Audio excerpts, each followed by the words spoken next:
Whoa, it's the CU Podcast.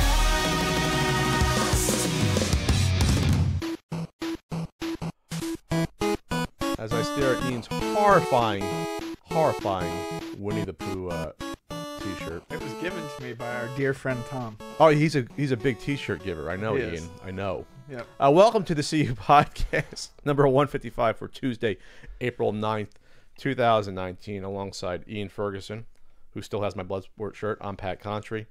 We got a lot of stuff to cover. Wrestlemania 35 Yes. just passed. We're covering that. We're talking about the controversy with the Sekiro game and using cheats in games. Are you a real gamer or not? We're talking about a couple of prototype stories. One good, one not so good. We'll also be talking about a scumbag seller, Prince Harry, weighing in on Fortnite. And also a Patreon poll topic. And Tales from the Game Store makes its triumphant return.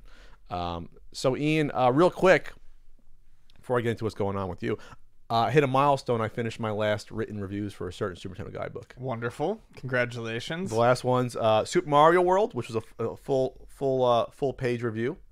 And then I went into Super Mario All-Stars, and then the combo one, which is like not really a full review, but it's, you know, Super Mario World / All-Stars, which was a later packing game. What do you even write for something like Well, you say it's a later packing game, then, you know, see the full reviews for more. So at that point, it's like, yes, it's the last one. You don't have to play it. But I played through all the games, all of them, the past couple of weeks. Super Mario World and all the ones on All-Stars on Twitch. Uh-huh. I'm catching up with Ninja. Yeah. I've been streaming. I got maxing out, 149 concurrent viewers. But Twitch is interesting. I see why people dig it.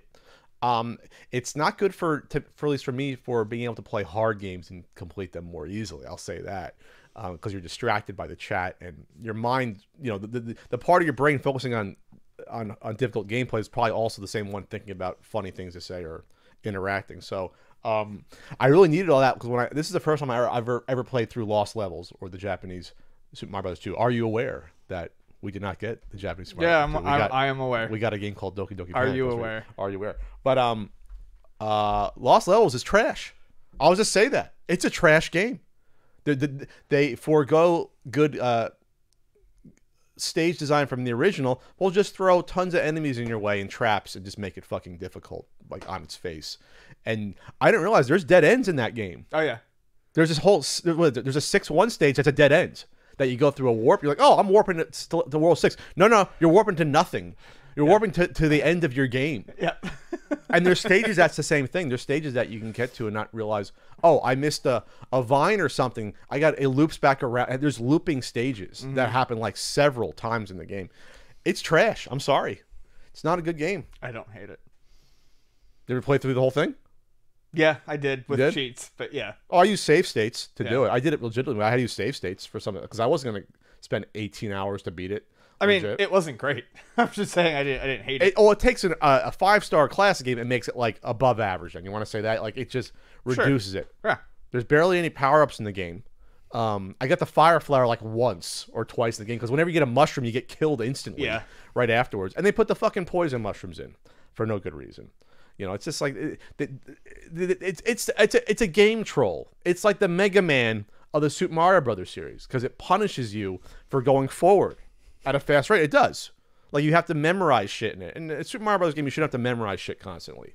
So there it is. It's a Mega Man of the series. Sorry. But now I only have a few more sections to write for the book. By the way, if you want to pre-order, Ian, it's ultimatesnes.com. If you personally want to pre-order it, you could. I'll get it on it. You might get a free copy from Pat. We'll do a brand deal on the podcast. So that's fun. I'll have to advertise it in exchange for a free copy of the book. Is that what we're doing? It's a review copy, Ian. Oh, okay. He's got to put a hashtag ad on your Twitter post to make it legal with the SEC. FTC. Not for resale, a video game store documentary. The trailer came out yesterday, doing very well on Twitter. You can also check it out at GameStoreDoc.com. It's I'm working on it in a producing role behind the scenes with it, and it's got like over 187,000 views on the Twitter embed. So it's getting around the gaming community. So check it out. Ian saw it and he didn't hate it. I don't think. I didn't hate it. Did you like it? Yeah, it was good. I liked it. For Ian, that's like 5 stars. That's it. Yeah, it's good. I liked it. It's okay. I enjoyed it. 4.5 stars. Check it out. And we're hoping it's already got into the Boston Film Festival, Independent Film Festival, and it got into another one. You think I would know this, but I I would don't. think you did. No, I don't. That just shows where my mind's at. But then we're Do gonna. you like it? What do you give your own? What do you give this film? What do I? Oh, I haven't seen the latest cut. Oh. Of it. I saw the first rough Yeah? draft. I haven't seen the latest Talk cut. about being prepared. I'm not. What do you mean, Ian? Being prepared. I'm not the editor on it to watch I'm it. just giving I you know. shit. It's like what? I haven't seen the latest cut, but I will. It hasn't seen you. Hasn't seen me, but I saw the first cut. It's going to be about. We're trying to keep it 90 minutes, nice and lean. You want to keep your documentaries lean. You don't want a 2.5 hour documentary. You want a pee break every now and then. But hopefully, maybe it makes a premiere at a certain Portland Retro Gaming Expo later in the year. Maybe well, besides the film festivals. But yeah. So anyway, check it out. I'm proud of the direction. Kevin James is the director of it, not the Kevin James. Kevin's a great guy. But it's also a good Kevin. Yes, he's a very good Kevin. He's got a great eye for these shots. It's beautifully shot. So yeah, check it out. Yeah, that's something that really came across in the trailer was that everything looks pretty clean. Yeah, it looks consistent, clean. Speaking of trailers, let's talk about the Joker trailer real quick. It's like an Elseworlds DC movie coming out later in the year. No connection to the rest of the DCEU, which is in shambles, as we've spoken about. And this is one of the reasons why, because you have now 3 different Jokers that exist at the same time. You have this Joaquin Phoenix version. You have the ass version, Jared Leto version, with the grill and the awful tattoos. And then you even have the one in the last season of Gotham showing up. right. So it's just I guess it's an approach you can do with your characters. It just, to me, doesn't make sense not to even try to have a cohesive universe. But this trailer looks interesting. Joaquin Phoenix is obviously an excellent actor. He's always doing something interesting in his movies, and it's like a character study. Yeah, it looks decent to me. I like the idea of it, and it does. This is one of those areas though where there was no real way for them to make this work, but where having a non-connected universe makes sense. It works, but then you're going to be set up for disappointment, because now what if this is awesome? Now you want to see him versus a Batman in a future movie. Maybe that's just. I mean, it sucks. It's not meant to be. But maybe maybe that's just not the point. If we thought about it better, this is the way Yeah. it would have been. And if we didn't have a fucking Jared Leto Joker, that's a huge misfire. Yeah, it was like everyone was telling them, "Don't do this, don't do this, don't do this." Now we're gonna do it. Okay, fine. I mean, go for it. But What's interesting is that this would probably be a good movie not connected to the Joker. The fact that it's related to a comic book might actually take some sort of shine off of it.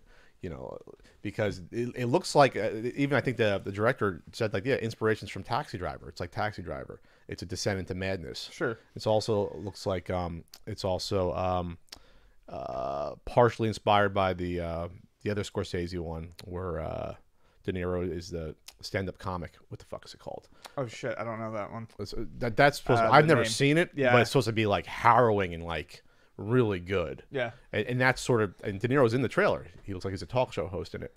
So there's direct inspiration from 2 Scorsese films here. Right. So that's always a good thing, I think we're at the point, to just go back to your other point real quick, where I don't think it being related to a comic book will necessarily take the shine off of a movie anymore. Okay. I don't think it does. After 10 years of Marvel films, I think people realize that You can take them seriously. you can take some of them seriously. Sure. I mean, Logan was kind of Sure, that's true. Logan was an pretty example serious. of that. I mean, there wasn't much humor in Logan. And some sort of Suicide Squad. By the way, the news with that is that I guess originally they wanted to recast Idris Elba. As Deadshot, And they he- wanted him as Deadshot, He but refused. he refused. Deadshot's not going to be in the film, and apparently Idris Elba is going to be someone else. I didn't think I saw Suicide Squad. It was on YouTube at the time. Like each scene was one video. Yeah. So it was like the 20 scenes of the movie or 23 scenes, whatever. He wasn't terrible. I'm sure he Will wasn't. Smith, but I guess they want to go in a different direction, not being related to that first movie. Besides they're bringing back Harley Quinn. Obviously, they're bringing back. I think they bring back Boomerang. The guy who played him was really good. I forget his name. So they're bringing. So it's not a total reboot because the characters are coming back. What's her name playing? Was it Amanda Wall? Yeah, she's back. So it's like it's not a total reboot. I guess it's a softer reboot. Like it's going to be somewhat connected to it. But it just held. I guess is deferring to deference to Will Smith. It's I don't want to take his spot. I'm like that's okay, cool. I think it's funny now. You have so many actors down there that have been in both DC and Marvel movies, and it's. I mean, you can go back even to directors now. I mean, we're getting to that point. But you can go back to Chris Evans. Chris Evans, remember before if he did Fantastic Four, then he was in the Losers movie, which is a DC graphic novel. Then he became Captain America. So it's just interesting. You have all these guys crossing over into both. Yeah. My rule was you got to die first at least. And Zachary Levi, who was playing Shazam, he was in the Thor 2 and 3. He was the second Fencer Heroes 3 guy. Right? Yeah, he was in the second and third ones. Okay. You look at me like I'm strange. I just don't recall. Like the guy looks like the Errol Flynn looking Thor character. Oh, okay. Yeah, sure. Yeah, he was in the second and third Thor movies. Okay. I believe you. I just don't recall. Yeah, he replaced the guy in the first one. I guess couldn't get your cast. He had something else going on for that. But now he's Shazam, and you just saw Shazam. Let's do a mostly spoiler-free Shazam quick review. So yeah, Shazam was great. Shazam. It was really good. I think that at 90%, Rotten Tomatoes is probably skewing a little high on that. But that's just the critics' consensus. It is. And I think, but you like it, so you would have been part of the 90%. Yeah, I wouldn't have given it a 90%. But that's not what a Rotten Tomatoes score Oh, is. it's 90%. Right. Yeah, that's the percentage of reviewers that liked it. So yeah, I could see that. I'd probably, if I was giving it a score, 7.8, 8.2, somewhere in there. We'll just call it an 8. Yeah, we'll just call it an 8. Too much water, 7.8. Too much water. It starts off well, giving a little bit of backstory to kind of the two main characters that are going to be in the film, Billy Baxton and Thaddeus. Silvani, I can't ever. Is that the villain? Yeah, okay. The villain. Played by Mark Strong. Yeah, who played Sinestro before in the Green Lantern film with Ryan Reynolds. So it sets you up pretty well for, I think, a character that no one a lot of people don't know a ton about. Not the most mainstream superhero character. Which is funny because he's been around for 70 years. Yeah, and that's why it's funny to me. But then it jumps right into the film, and here are the basic things I'd say about it. It's funny, genuinely funny in a lot of aspects, in a lot of places. It's not a hopeless movie. Like so many DC movies, like a certain Superman movie was. Yeah, it's not a hopeless movie, and it's kind of the antithesis to everything DC's done so far. There's very little in the way of death. There's not a whole lot of collateral damage. Sure, because even if Wonder Woman I thought was really good. That to me was probably the best out of all these movies so far. Maybe this one will top it or get close. Wonder Woman was the best. I enjoyed Aquaman to an extent, but I don't know if I ever want to watch it again. But those movies have a lot of death. Yeah, there's war, and obviously World War I and Wonder Woman. So while there's some joy in it, it's still a dour note for a lot of that experience. Yeah, the movie is about loss, but not always not necessarily in the in the obvious, someone just died way. There's loss shown in other ways. And, he's an orphan, correct? Yes, exactly. And it's interesting to see a story that deals with loss, but not just necessarily in the death way. It shows how people can come into and exit your lives. It has a really big focus on, obviously family and friends. All stuff that just, I don't know, seem to be missing from previous DC movies. Humanity, something that should have been in a Superman movie, right? Exactly. Humanity, joy, people coming together. There can be downs, hope. But there needs to be ups. Yes. Hope.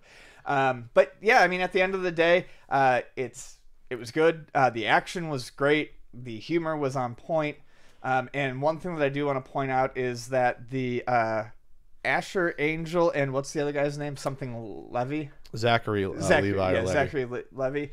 Or Levi, who was what was he from? He was on Chuck.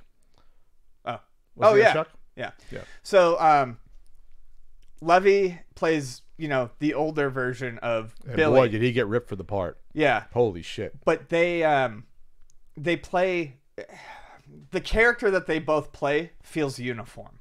It's the same person, but it's a child version and obviously the adult Right. version. They don't feel like two distinctly different characters. They did a really good job of making the character feel as one, even though there's two characters playing it.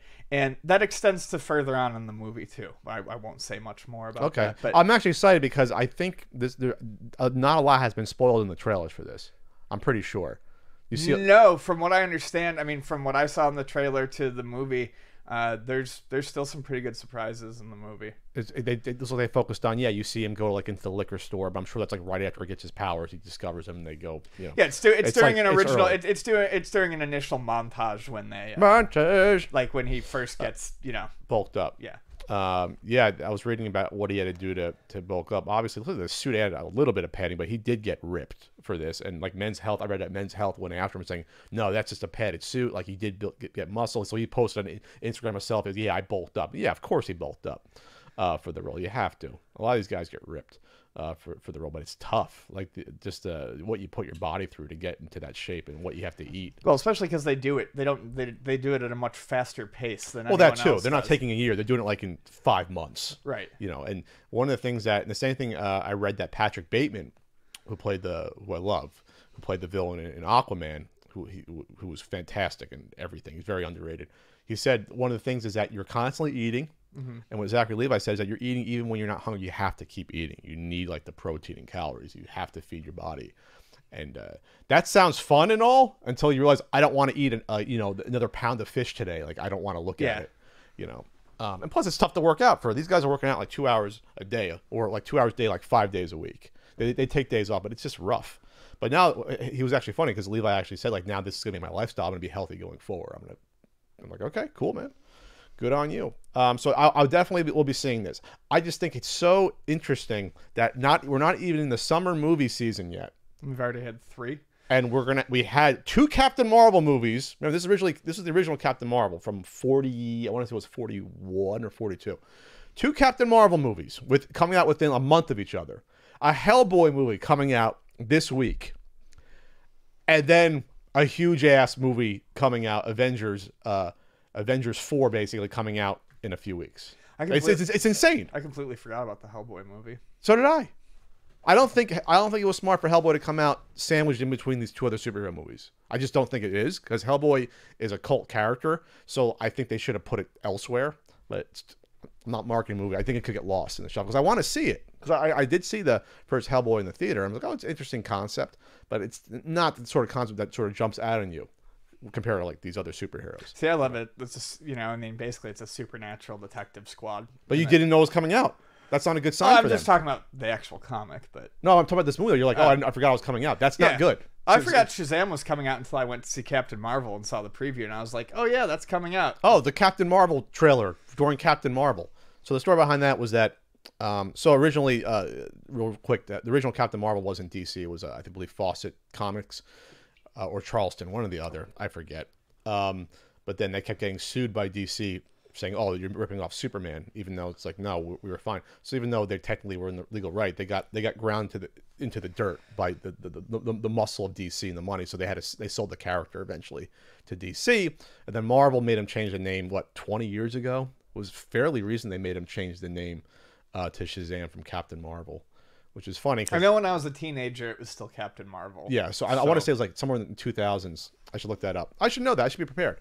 But yeah, we're in a strange place right now. That's all I'm going to say. And it is a different character than Superman. It's very interesting that it's a child doing it. Mm-hmm. Because if you even watch some of the DC cartoons where Captain Marvel faces Superman and they have sort of standoffs when it comes to certain issues, it's an interesting character. It's not just another Superman clone when it comes to that. So yeah, so we got Avengers in a few weeks with Ian seeing it at 11 o'clock at night on the opening night, and I'll see it the next day. So we'll have a full review for that in a few. And now on to our first topic. This portion of the CU podcast is brought to you by RetroSoft's Studios, which is bringing wrestling fans what they've been waiting for. And that's Wrestlemania Wrestling. It's an upcoming spiritual successor to the classic arcade game WrestleFest, which we all love, that was released by Technos of Japan in 1991. Wrestlemania Wrestling will be a pick-up-and-play arcade wrestling game with beautiful 2D sprites. You love the sprite work, Ian. I do, and we'll have 12 to 16 unique, distinct playable wrestlers at launch, and they're hoping to add more post-launch via DLC. Hawk and Animal of the Road Warriors have been announced. Tommy Nice. Dreamer, Austin Idol, Zack Sabre Jr., and just announced Blue Meanie and the Blue World Order, which is actually pretty great. That's cool. It's cool to see them in a game like that. It is, especially officially. There'll be multiple entrance attires for each wrestler. Players will be able to play as Tommy Dreamer, compete for the House of Hardcore Television Championship, and the House of Hardcore Arena will be in the game. There'll be multiple match types: one-on-one, tag team, steel cage, and battle royale, and 2 to 8 player local multiplayer. Oh, that'd be great for a battle royal. That'd be fantastic. That'd be fun. Ring entrances with entrance music, strategic gameplay that's easy to pick up and play, beautiful 2D pixel art animated sprites with over 700 frames of animation and animated backgrounds. Nice. Crowd chants. Crowd chants during those big moves. That's great. Yep. And they're going to add more features. So this is in development still. It's going to come out targeting first quarter 2020 on the PC. You can follow along with the game's development at retrosoftstudios.com, or you can also follow on Twitter at retrosoftstudio. Leave that last S off. Yes. There. And it looks fun. It has that arcade gameplay style that I love. WrestleFest. There hasn't been a true spiritual successor to WrestleFest. They tried, and WWE, and it did not go over well. So I'm looking forward to this for sure. I'm ready to give this a shot. So WrestleMania 35. It's been 5 years since Daniel Bryan won at WrestleMania 30. Where you're watching it, 5 years. Yeah, I Can was you believe thinking that. it's also been 5 Which years. was one of the best WrestleManias I've seen. That WrestleMania 30 was fantastic. 30, really? It was all right. It was in the top 5 or 6 for me. I'm not saying it was the best, but it was up there. I feel like we haven't had a WrestleMania that's lived up to the hype since. Not to 30. Oh no, we haven't. No. We not just for surprises and for, I think for pomp and circumstance, we have not. We've hit sort of a lull. Yeah, and that's what I can say with this WrestleMania has been what I say the last 3 or 4 have been, where it's been formula. There hasn't been anything that's surprising or that you got wowed at like we have in the past. Well, my buddy Adam, who I watched most of it with, even said within I think after we came in halfway through a match, and afterwards, they were showing the arena and whatnot, and he goes immediately, he's like, this looks small for a WrestleMania. And even when you pan out and you saw the top of MetLife, it seemed like a smaller production as well. Production, but there still was 80,000 people there. Sure. But you're saying that production-wise, it looks smaller. Yeah, exactly. There wasn't... It seemed like it was not on the cheap, but it was at the budget WrestleMania? Yeah, it was a budget WrestleMania. I wonder if that has something to do with it. I wonder if they still had fireworks and stuff. They bring pyro. They don't have pyro. They haven't had pyro for years now on Raw or SmackDown, but they bring it back for WrestleMania. You have to. You have to do that. You think that's what it was? It just seemed like it was a little bit... If I was in New Jersey still living there, I would have been there. I saw WrestleMania... the one with Benoit they don't speak of at WrestleMania 20. I was there in 2004, 15 years ago. I saw him win. So that was funny because back then there was no pomp and circumstance even still. Right. It was just they had pyro. That was at MSG. MSG does not hold a huge amount of people, but the excitement that you felt for that event was palpable. With almost every single match was huge. That was the Benoit triple threat. And we were hot for that. I don't talk about it anymore. That was a huge match. Yeah. Lesnar versus Goldberg was a huge match, even though the execution wasn't there. Right. The buildup was huge to that. Even Guerrero versus Angle at that event was a big match. It was like, these are big. Which one? Guerrero versus Angle. Yeah. Guerrero retained the title against Angle. These felt all like big matches. These were wow. Any one of these matches should headline a pay-per-view, and now you had 3 or 4 of them, and I'm forgetting the other ones went on then, but I'm telling you, those are the highlights of that night. And when you looked at this card, you're like, some of that looked like they were matches that would have been on SmackDown. Yes, we can run through these, and just continue. That's not to say anything about the workers. It's not saying no, it's not. But literally, some of those matches just felt like a continuation of a SmackDown episode with no payoff or nothing. It was just continuing I don't know. So on the kickoff show, I missed the kickoff show, but you had a women's battle royal. Carmella won. Okay, fine. You had a cruiserweight match. They don't have the cruiserweights on SmackDown or Raw anymore. They have it totally divorced. So I haven't been keeping up with that. But then you have like the Andre the Giant Memorial Battle Royal, which the whole buildup has been Braun Strowman going after the SNL guys. So you knew what direction that was going. So unlike the good thing about the Battle Royal in the past is that you didn't know who was going to win. Yeah. You didn't know Cesaro was going to win. You know, they did nothing with them after that. Yep. With the push. Mojo Rawley won a couple of years ago, which I questioned, but because they got Gronk involved, so I was like, okay, whatever. At least you didn't know it was coming. Right. They had the Big Show win just because the Big Show's been around forever. It's like, okay. But this year you knew Braun Strowman was going to win it. And you knew it was going to be a centerpiece for the SNL shit. But it didn't play, like, the payoff wasn't there for it, though. Right. Like, you have all these other wrestlers in the ring. It's like, this is why we're here. All the other 20 guys. Yeah, it was just window dressing. There was never a question as to what that finish was going to be. So, yeah, it was... people always talk about wrestling is fake. It's still fun to watch when you don't know what the ending... It's scripted. It's scripted. We didn't know how a scripted entertainment's going to end. Then you but go... when you do, especially in something like this where the action is supposed to be part of what you're watching, the struggle, it doesn't mean anything. Because Braun Strowman winning this doesn't elevate his character anymore. He's already a huge guy. It's supposed to help someone else. Like, it helps Cesaro. You know, in theory, it helped Baron Corbin when he won it. I think it was the first winner a few years ago, 3-4 years ago. So in theory, it's supposed to help these people, like the way the King of the Ring used to help these wrestlers. This doesn't do anything. This is a waste of that event. Yeah. Because someone surprised and beat Braun Strowman, and then maybe he fights Braun Strowman like some random mid-card. Like, okay, this is interesting. It's not interesting. And it's also a key example of just WWE screwing stuff up, because there's no reason Braun Strowman should have dropped back down to the pregame battle royale. Yeah, well, no, I think that was the first match to kick it off, the event. Oh, okay. That was on the main card. I believe it was. No, oh, no, that was a pre-card? Yeah, that's always the headliner of the pre-card. Oh, then that's bullshit, because Braun Strowman has been huge now for like a couple of years. Yeah. He should have been champion already. Yep. So then you go into the Seth Rollins beat Lesnar in about 2 minutes. They fought outside the ring for a couple minutes. Braun Strowman threw him around, ragdolled him. Rollins' back looked beat up from a couple of the spots. And then it was a 2-minute match. He low-blowed him. I don't have a problem with that. Everyone knew Lesnar was leaving. They've said it. You know, Heyman's basically alluded that they're leaving to go to Vegas, which is UFC. Yeah. Which is happening. He's going to fight Daniel Cormier, which could be Daniel Cormier's last match. That's going to be a huge event. It was fine. Good way to kick off the show. I'm surprised they put it first. I just am. A match that quick, but the crowd was hot for it. And it took 3 curb stomps, or what they call it, the blackout now, to beat Lesnar. It's fine. Bye. Okay, so we'll see you, Lesnar. But the issue with this is that the payoff was fine for this. Sure. But now this is endemic of what the spot that WWE has put themselves in the last 3 years, is that the only guys they've really pushed as legit champions were Roman Reigns, which didn't go over, and Lesnar. The problem is that Lesnar only has been on, doing matches about once a quarter. Yeah. Like 4 a year.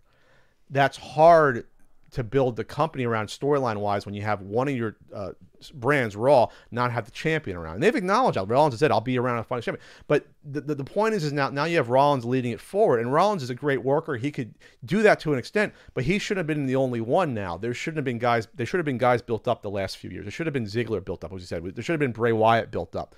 Now there's a vacuum of main eventers. Yeah, I can't even think about who you really... Ambrose is leaving. He's gone. You have Reigns left, but he's not a heel character. So, people have to step up. But the problem is they haven't built the pathway for these guys to get to the main event. They haven't. Balor's been in the mid-card hell after his one-day run as Universal Champion a few years ago. And then he just got the IC title. But, he should have been... They're all in the mid-card. Yeah. Or even upper. There's no one else really that's main event ready. Basically, they just have no idea how to work their divisions. But they have it. They've let Lesnar and Reigns, like 2 guys, sort of dominate it for so long that you can't do that for years and years. Right. And then guys like Cena are now retired, so they're gone. They can't rely on them. So, but this is the situation you're in, and that's for both brands, which we'll get into. Yeah. You have Daniel Bryan who's been a fantastic fucking heel. I never thought that. No, he's been a great heel, and I mean, this was we'll get to. Well, we should. We'll get through it. Okay, AJ Styles versus Randy Orton. The buildup was great. Didn't on watch SmackDown it. because it was basically like, oh, you're just the indie guy, and while you're an indie guy, I was here doing it when I was like 22, and AJ Styles is like, you never had to earn it, you were given this. It was interesting going back and forth.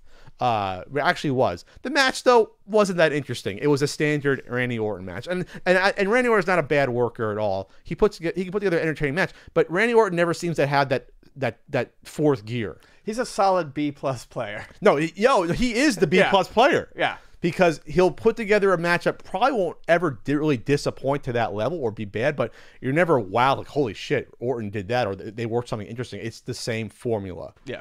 And so Styles won that clean. It was a good match, I thought, but not. It was a standard. Like I said, it was a standard match. Right. It was standard.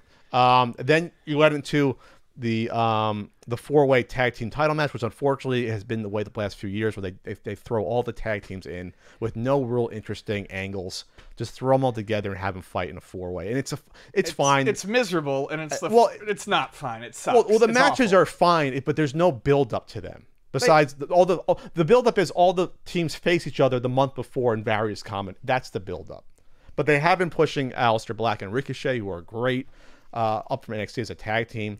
But the Usos retained. And Black and Ricochet have been on both brands, by the way. They've been doing something weird. They're pushing them as much as they could on both. But the crowds, they got over. The crowd loves them. They're both good. Ricochet's amazing. Falls count anywhere. Shane McMahon defeated The Miz. It was fine. Fine, street fight, falls count anywhere. You had the Shane bump that looked dangerous, where he went on the golf cart top and fell like that.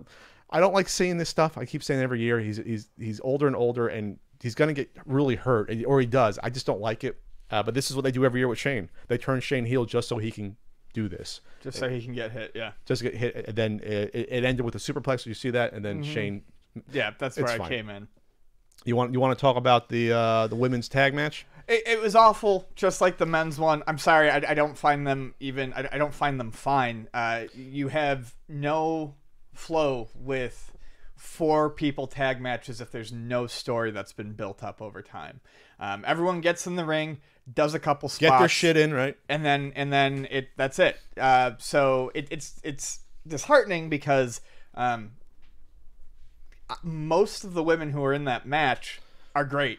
Then there's the Iconics. Well, I would argue that Nia Jax and Tamina aren't great. No, they're not great. I'm sorry. Yeah, they're not great at all. No, I'm thinking of the two. Jax is borderline dangerous still. There was a glimpse where it was mostly Sasha, Bayley, Phoenix, Natalia, and that should have been what it was. Just those two. Yeah. Fucking whip together an angle in a month. Give them a reason to fight and at least have a good match instead of having a bunch of horse shit. That's like I couldn't even watch it. Like it was hard to follow. They had 4 tag teams up, but they only started 2 women in the middle. Like it's. And then the Iconics, I'm not shocked they put the titles on them because they've been their chemistry between the two is great. And their promos are pretty good. And their looks are good. Their work is not good in the ring. It's bad. It's really bad. It's the diva level shit we had like 15 years ago. Yes. Where you could barely it was like they were almost afraid of hitting each other because their models doing it, but they weren't trained enough anyway. So and that's a shame because like I said, maybe they could be good, but they're not ready for it. So I'm kind of surprised they did that. But I'm not sure if this is leading to how Sasha Banks has been reportedly very disappointed behind the scenes and how she's been used. I'm sure Bayley isn't thrilled either, but this doesn't help it. Obviously. Well, and that's why I feel like they threw the belts on the Iconics is because the Iconics was the only tag team there that is actually like they're a real team. Yeah, that it wasn't just thrown together, within the past month for Wrestlemania. They are a team. It's not just okay, we're gonna put these 2 together and these 2 and these 2. Sure. The WWE Championship match, which is one of the bigger highlights on the show to me. I'm looking at 401 Mania's Zonka review, giving it 4.5 stars. I would not have put it that high. I did enjoy it, but I still was disappointed that this was the big payoff match. It was an interesting heel ground grappler grounding the high flyer.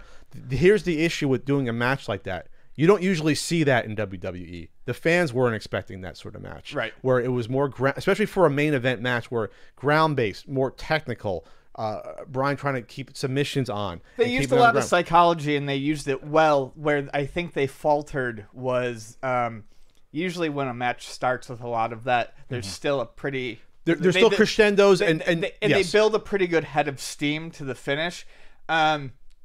It was a good match, and we did get some fast exchanges and some excitement in there. And like I said, the psychology was good and the storytelling was good, but it never blew up. The match never had that. I don't know. There was never that matchlet that threw it into the final 4 or 5 minutes or whatever. If that makes sense. Yeah, it's probably the issue is that someone like Brian can do these matches in his sleep, because that's what he did in the indie. Someone like Kofi Kingston's probably not used to these sort of matches too. So even if they laid it out well, what I saw a lot in this match was Kofi getting ground down a lot. Kofi trying to make a comeback and Brian squashing it, which is fine. But there wasn't a lot of Kofi counters I thought that were interesting in the middle part, where it was, to me, it was sort of just like constantly ground down. It was a 24-minute match. They probably could have shaved it a bit. Shave 4 minutes of the middle. 4, 5, 6 minutes, and it probably would have been a better version of it. And that's the other thing. It was, for the length, it didn't have, I guess, the build. Peaks and valleys and things like that. If you had pulled the 4 minutes out in the middle, 5 minutes in the middle, and truncated it, the flow of the match would have made a lot more sense. The last 4 minutes or so were good. Like the whole thing was good. It was just it wasn't that Mania main event. I think that's what I get back to. It wasn't that like this is like the big payoff match too, because this is a reversal of where Daniel Bryan was. Here's the interesting part about this: they were brought dragging, kicking, and screaming to push Bryan. With Kofi, at least they did the right thing and propelled it. But the only problem was that with Bryan, it was such a huge buildup over like a year. We're like, oh my God, we want to see this guy. With Kofi, it's been like a good 3-month sprint. I almost wish that they recognized that in the fall a lot earlier and did it, because then the payoff, it was a good payoff. The crowd loved it, but yeah, I was happy. And it was, I like seeing the happy moments where you can tell that the act bleeds into real life. I like seeing his kids run in, him and his friends. And it was, I hate to bring up the Benoit thing. It was a Benoit sort of thing. This guy's been here forever. We give him the title. I was, joking with my friend Adam, not really joking, but I said, if this was Attitude Era or WCW era, or if, this was booked just slightly worse, or if it wasn't them, those two would have been turning on Kofi after the match. I was actually like, you were expecting it. I was worried that was going to happen, and I think Big E will still turn on him at some point. Right, you have to, because it's the same sort of thing. It's like, now who does Kofi face? Someone has to step over. The void has to be filled on. Well, they're going to do the superstar shakeup next week and rejigger the rosters. Yeah, but they're probably going to keep the New Day together as a tag team. You have to. That's their identity. But like I said, people have to step up. Yeah, there's a big void now of main event talent that there hasn't been probably in a long time at this point. U.S. Championship match: Samoa Joe defeating Rey Mysterio in a minute.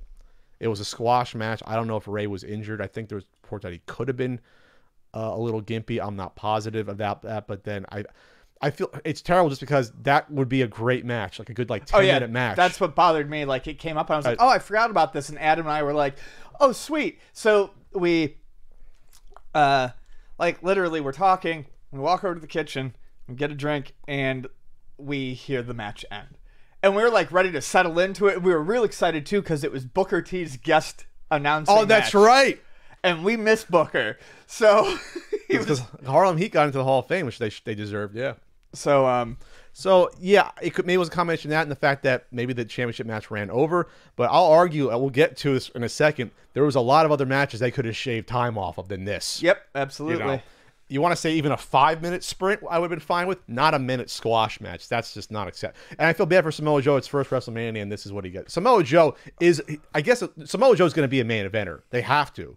He was ready before. A couple of injuries sort of sidelined him. He's a guy they got to push as the big heel main eventer. Yeah, he's like the Brock Lesnar that will be around. Mm-hmm. The big killer that you see as a legit killer. Okay, Roman Reigns versus Drew McIntyre. It was fine. I actually thought it was pretty fine. Decent. Coming off of, it was a good build up. McIntyre takes out the rest of the Shield. He beats up Rollins. He beats up Ambrose. He beats up Reigns when he comes back. It was fine. I understand Reigns coming back off of battling leukemia, so they're going to have him win. But McIntyre's, again, he's the other guy's going to... Him and Samoa Joe are probably the two main heels that emerge on both brands. I'm calling it one-on-one, one and the other, to be like the main event heels. There's no one really else on top of my head that could do it. And McIntyre's been great. It was a refreshingly... It was fine. It was a refreshingly fine match. It was fine. And it was 11 minutes. It wasn't that long. Yeah. Now, the Batista Triple H match. I zoned out. I'm sorry. I can't watch these Triple H WrestleMania 25-minute matches that are just hardcore match. I can't do it. What story does he think he's telling? I don't know what. I mean, but to me, this could have just been a grudge match, 12-minute regular match, and it would have been fine. Yeah. They tried. The problem with these Triple H matches, it's a vanity thing every year now where he's got to fight someone.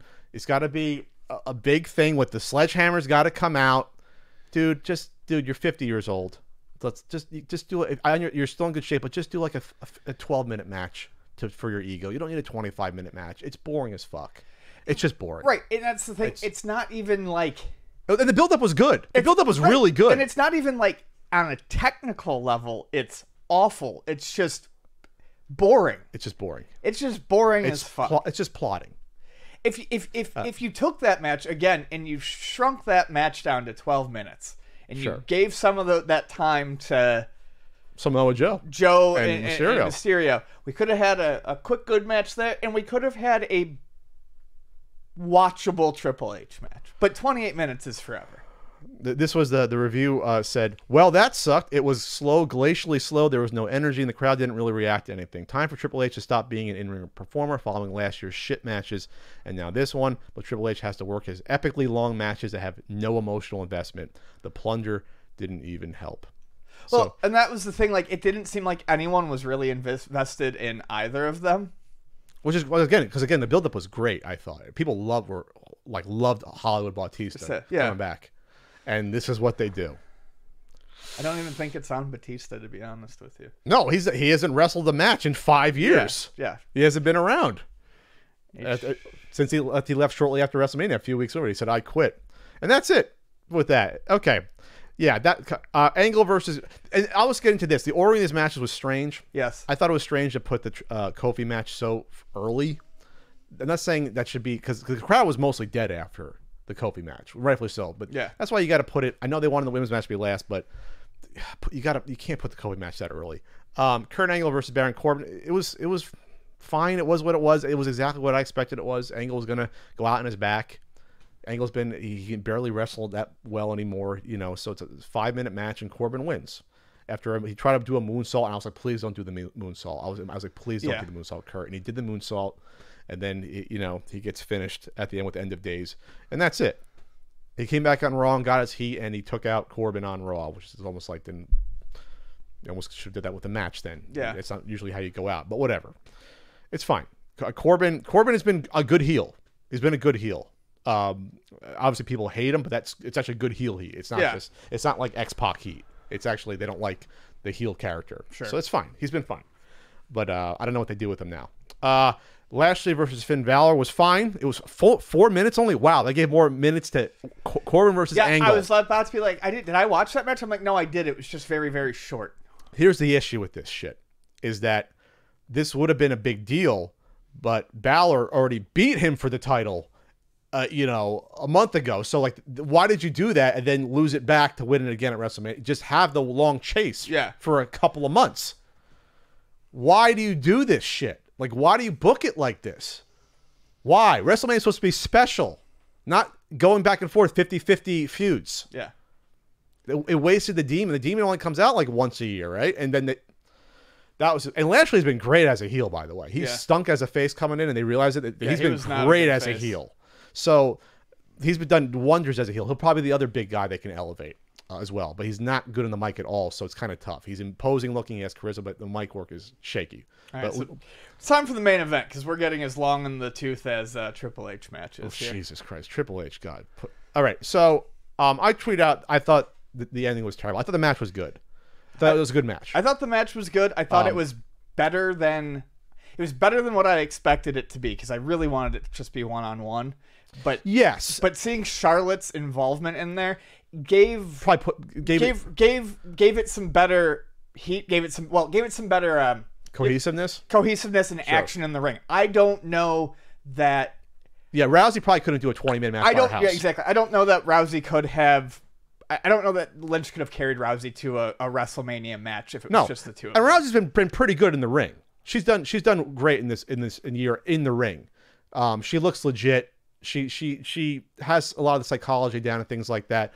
But yeah, I don't think she could carry a 20-minute match. It would have been too one-sided. It would have been too much. Or you would see the seams more. Yeah, it work. Right, exactly, and that's exactly what Charlotte did. It really kind of smoothed that out. So in the end, I don't think that was the worst addition. But I still think it would have been better Becky just versus Rousey. Sure.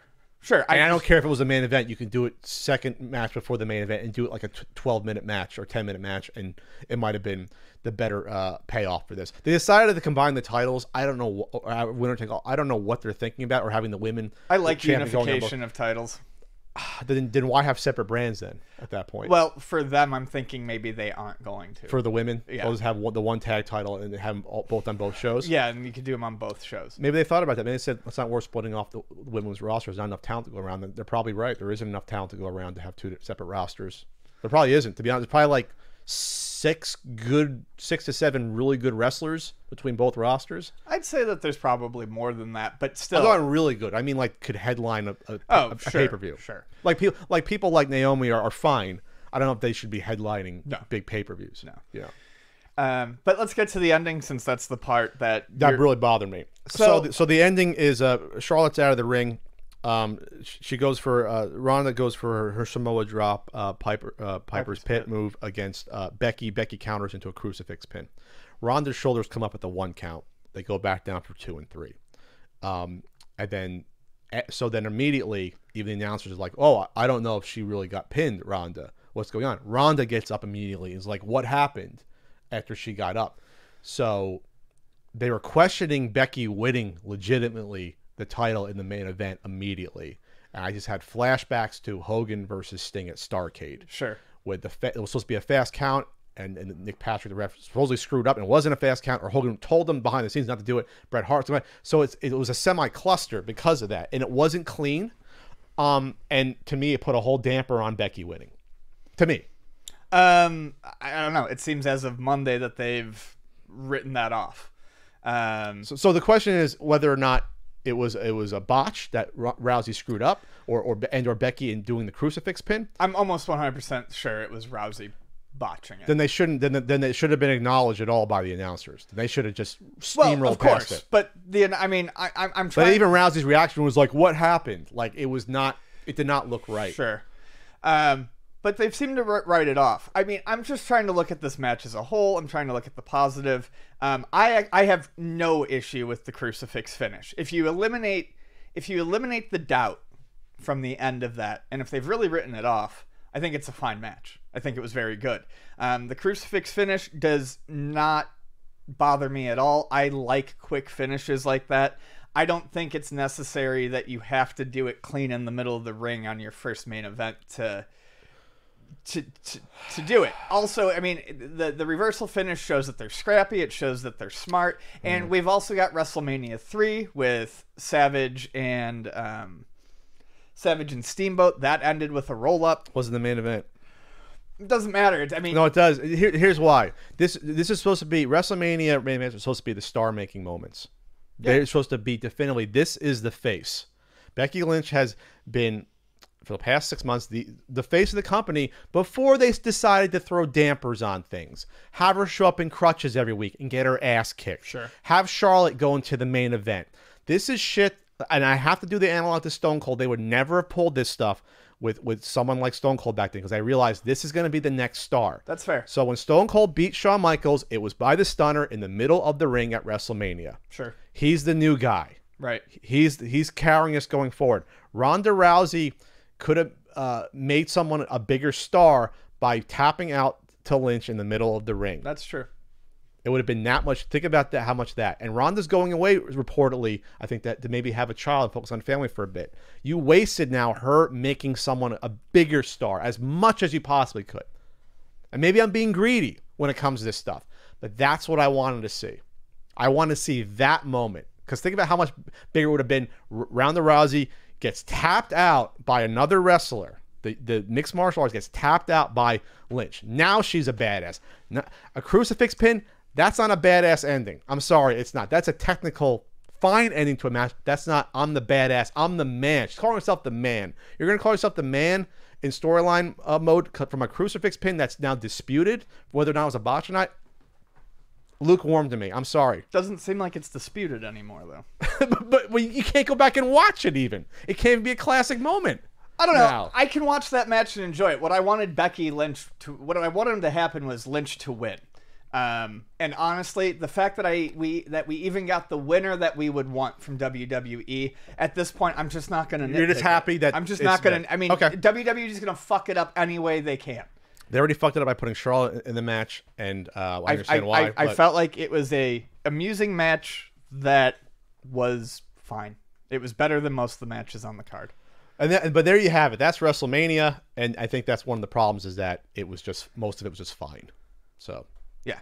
All right, we're gonna move on to our actual other main topics. Okay, Ian. Recently, we've had a lot of controversy about what is a real gamer. Should you cheat in a game? Should there be easy modes? Should developers be forced to put easy mode in video games? And this article came out entitled I beat Sekiro's final boss with cheats and I feel fine. And that's sort of been the touchstone of this conversation. It's happened now for like 1 or 2 weeks about game developers versus the audience and everything in between. So I want to hear your take on all this. Okay, so my take will probably please no one. It'll please no one? If you're fence sitting? It'll please no one. So, okay. Cheat all you want. Play games on easy mode. Do what you need to do to enjoy video games. I don't care. I don't think that this guy beating Sekiro's final boss with cheats is a sin. I don't think it's a big deal at all. You are still playing the game, and at some point you need to continue. You need to get by. And if that person enjoyed it, then that person enjoyed it. By the way, I never heard of this game series before I saw this. This conversation came up. I never heard of it. It looks great though. Oh, it's samurai game. It's by the same people who did Bloodborne and Dark Souls. It looks beautiful. Yeah, it's also incredibly difficult, just like those games are. Yes. So I have no issue with that. I mean, the larger conversation around, the people bitching about how you didn't overcome anything. You know, people who put that much stock into video games. I can't for personal growth. Yeah, for personal growth. I can't. I'm sorry, I can't relate to that. I mean, giving someone a bunch of shit because they dared to have fun with the game and lower the difficulty, and acting like it makes you better. It's the definition of you have nothing and you're trying to grab onto something. Well, it's also gatekeeping, right? It's like you're not a real gamer because you're not beating this on the hard difficulty. Yeah, you're not beating this on the difficulty that I beat it on. You're not overcoming the same thing. You didn't get the same experience. Difficulty is one of, I guess, many attributes you put with the video game. And I guess the argument that some people say is that, well, if the difficulty is supposed to be inherent to the design of the game, like with a Dark Souls, are you cheating yourself by not experiencing the game how it was quote unquote intended? And at the end of the day, video games are interactive, so what I get out of it might be different than someone else. Right, exactly. And if I get out of a Dark Souls, maybe I just liked, I don't know, the dark overtones of it, things of that nature. Maybe the difficulty to me, it's a turnoff at some point. Yeah, maybe I would argue that yes, with a game that is so based on its difficulty and its repetition, that there would be a level of ease that I think would just kind of, for me. Mm-hmm. I'd be like, okay, this is not so much my thing. But for someone else, I'm sure it's fine. And I would, if there is a reduced level of difficulty that I could see still being a very sweet spot for people who want something of a challenge and to experience the outer, the surrounding world. This series of games that falls under this From Software shell has advanced and has added more story and more lore to their games as time has gone on. So now there is something to see and do besides just staying alive. This author had an interesting quote that is pointed out here. Feeling good about what I play and why I play is ultimately up to me. Yep. That's exactly it. I would now my other stance, which might upset some people, is I'm all for easy modes. I wish more games had them. I don't think it's requisite that all games have an easy mode. I think people were conflating that with accessibility. Accessibility options are cool to make them easier to interact with if you have something that prevents you from doing it. So problems using your hands, or your reaction speed. Maybe you're legally blind or something. So like making taps easier, things like that. That's totally different to me than installing an easy mode in the game. To me that I guess to some game creators that could break their design of the game. Yes. To some game designers, maybe it's really difficult to rethink how to make this a fluent experience to most gamers with an easy mode. And I do feel I guess that'll vary game to game, obviously, depending upon. And that's exactly it. Yeah. So overall, I'm like, yes, easy modes for sure.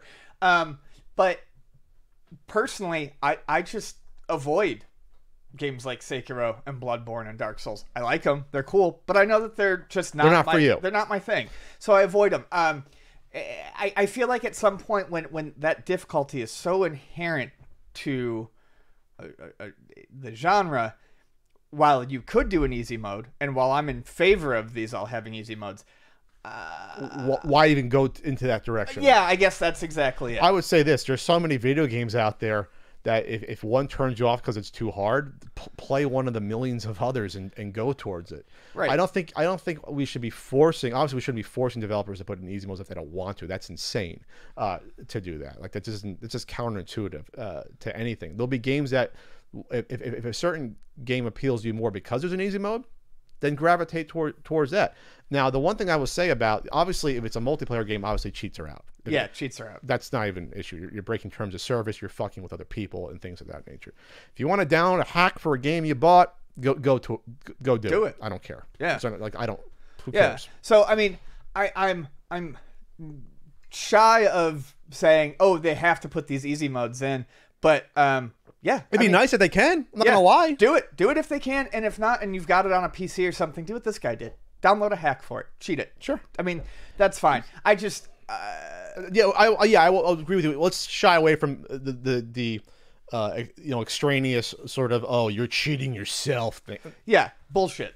I would agree with you. Have better life goals than beating difficult video games to define yourself. Yeah, and I don't know if it was a fulfilling experience for me, then it's not cheating myself. Yeah, if I'm having fun, I paid for my money. I'll watch it how I want. Yeah, I'll play it how I want.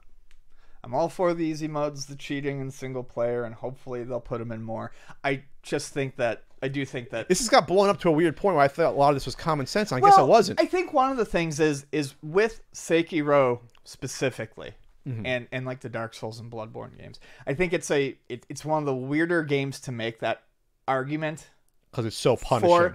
Because I mean, it's practically its own genre of game now. You have racing games. Like, can't make a racing game more like a platformer, to please me.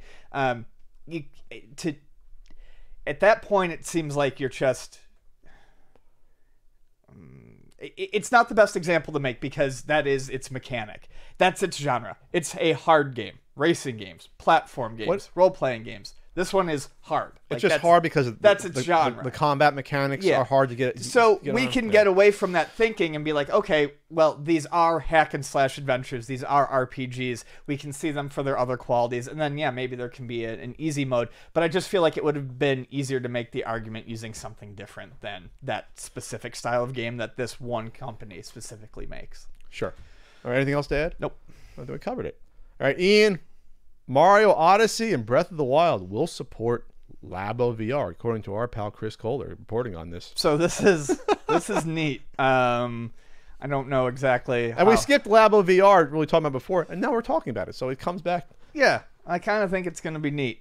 So Labo VR is basically a kit that will let you make your own Google Cardboard, if anyone remembers that. That's still a thing, isn't it? Google Cardboard. Yeah, I'm sure it is. I know that some Cheap VR. Simple. Yeah, it's cheap VR. Basically, you would slide your phone in and the screen would project the right images. There's little glass things inside, lens things to make it VR. Yep. Yeah. So this is you're doing that for your Switch, and it's gonna have some interesting looking titles to it. I think it's funny that you slide the Joy-Cons into the top, but you're gonna have your Joy-Cons by your head. Yeah, I think that's just funny. So.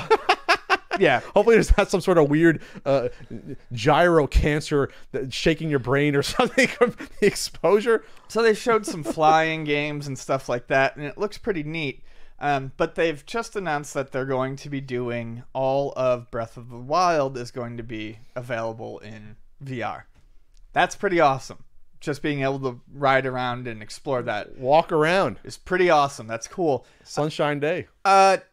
But the Switch VR, man, you would have to play it like this. This is exactly how you would have to play it. You'd have to play it while holding it up to move around. Your head.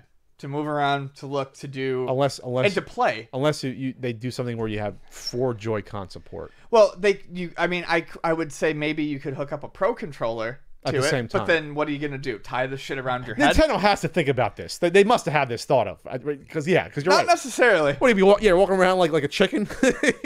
Your arms up? So, said not necessarily? Not necessarily. No, they'll think of this because that'll be insane to do that. No, they didn't really. Are we going to fight like this? Like they didn't really we don't think know about yet. the Virtual Boy either. Well, no, they should have said you will play it like this. What? You will play it holding it up to your face. That's no. Yes. Come on, really? Yes.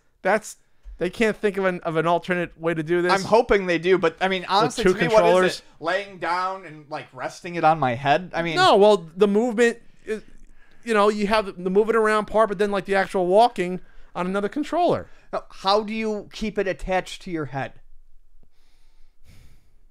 Oh no, you're always gonna have the Joy-Cons on your head.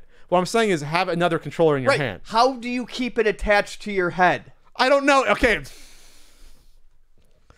I guess you have an extra wire splitter coming out of it. Oh no, this is falling apart. I was in on this. No, like if you let go, it's going to fall off your face. So even if you're using another controller, what are you doing? No, it slid into the cardboard. The Switch, according to that. You're not. Is it gonna? Yes, it's a headset. No, yeah. So why do you have to hold it if it's in the headset? How are you putting the headset on, Patrick? It's a set of goggles you hold up to your eyes and look through. Oh, so it's not strong enough to stay in your head. You can't strap it on? No, that's what I'm getting at. That's just falling apart. Oh, no. That's what I'm getting at. They have not shown that yet. Oh, no. They have not shown that. This is unusable. This is like the Virtual Boy. You have to have your face on something and basically hold it there. Oh, no. Yeah. Oh, so anyway, so the Odyssey is going to be like a small mini game, bite-sized bonus experience. So that's going to be just a little cute little whatever thing. But right. So Breath of the Wild is going to be the main selling point, but it doesn't sound like it's a selling point anymore. Well, it's a tech demo, but it's a free tech demo. I mean, yeah, that's the thing. You can't really play it though, play through it. Yeah, easily. I wouldn't. Yeah, you're not going to be playing. Oh man, through Zelda like this. I was almost in for Nintendo Labo Cardboard VR. What?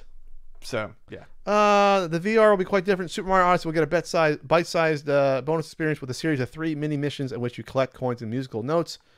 It looks like Breath of the Wild is getting full-on VR support in the main game. You'll simply be able to turn on the VR goggles in the options menu and explore all of Hyrule in VR. Pre-rendered cutscenes won't be in VR. Well, that makes sense. That'd be kind of freaky if that happened. All right, so this is coming out April 12th. And then the updates are coming on April 25th for the games. Yeah. They got to figure that out. Come on.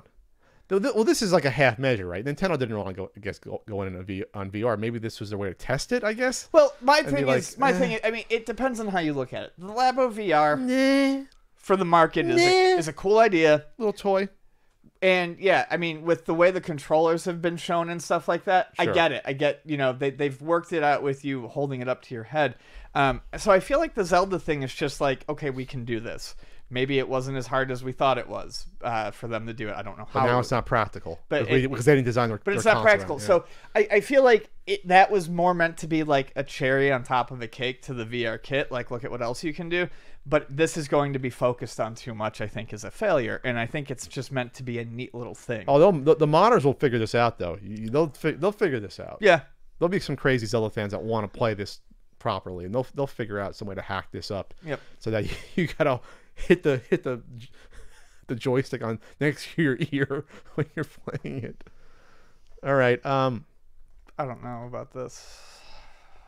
You don't want to talk about the atmosphere nightmare? I think we can discovered. I think we can scrub past that. Okay, well, real quick. So the Discovery Hidden Pals posted a new Super Nintendo game ROM has been found based upon, remember those VHS horror? Yeah. Nightmare. Nightmare. Games. It was a board game with the VHS tape. The creepy guy spoke to you. You can find all the clips on. We can talk about it. So yeah, and it was discovered in a bin full of EEPROMs.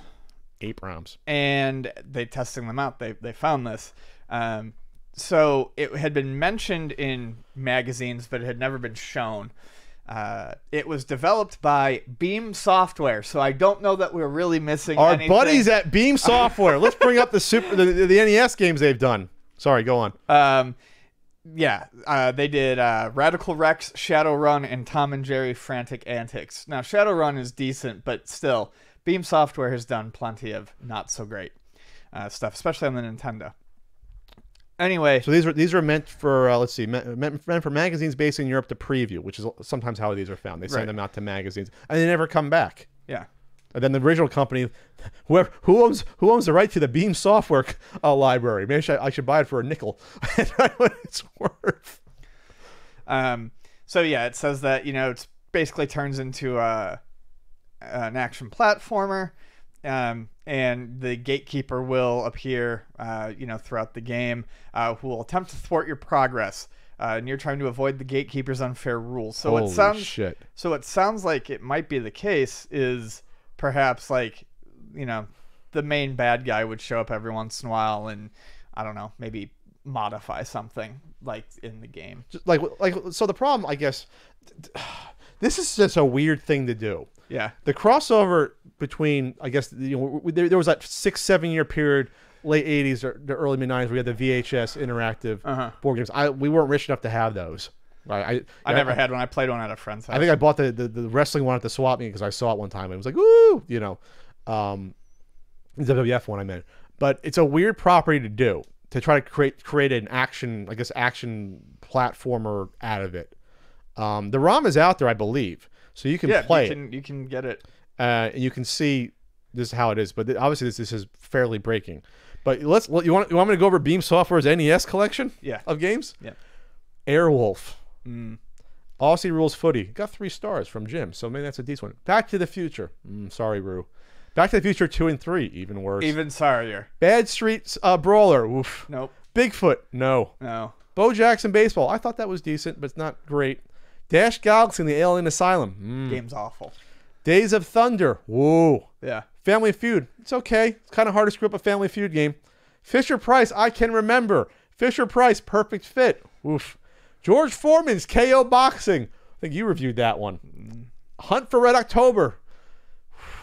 International Cricket. Got pretty good reviews. So they're good with the international games here. What else we got here? That was published by Laserbeam. Mickey's Adventure in Numberland and Mickey's Safari in Letterland. Nightshade. That's decent. That's kitschy. It's decent. Power Punch 2. Ooh. Nope. Punisher, I think, is better than average. And Star Wars, which has issues. So we're talking about a shaky developer that did this. Yeah. Very shaky. So I'm glad that this got out there. It got preserved. Again, it's great that we're now still discovering. We say this now every month almost, that we're discovering these games that people we either knew it existed or didn't know it existed, like the wrestling game, the UCW NES wrestling game. Yeah, it's been a month ago. It's been a pretty interestingly green season for prototypes.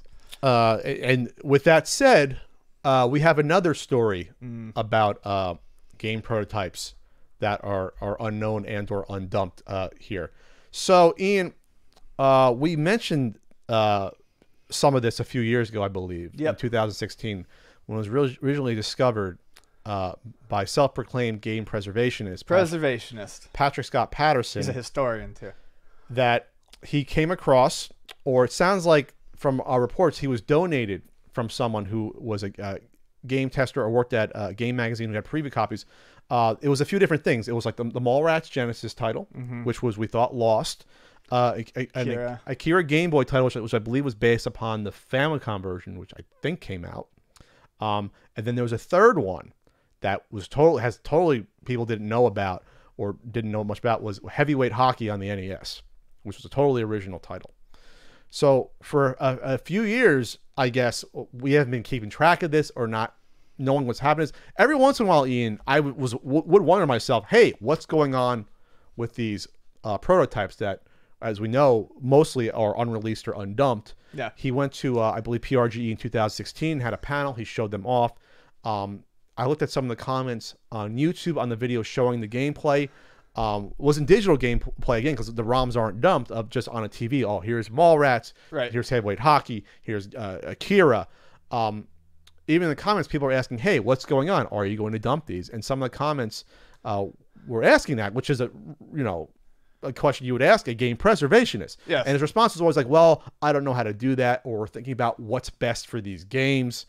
And so it was always kind of weird language when it came to it. And I totally forgot about this until... You're Patrick Scott Patterson. You know people who can do this. Well, this is what happened. I was coming out of yoga yesterday, and I saw Ian at the gym, which I thought was great. I was shocked to see you there. But I hope you had a good workout. You're nice and sweaty.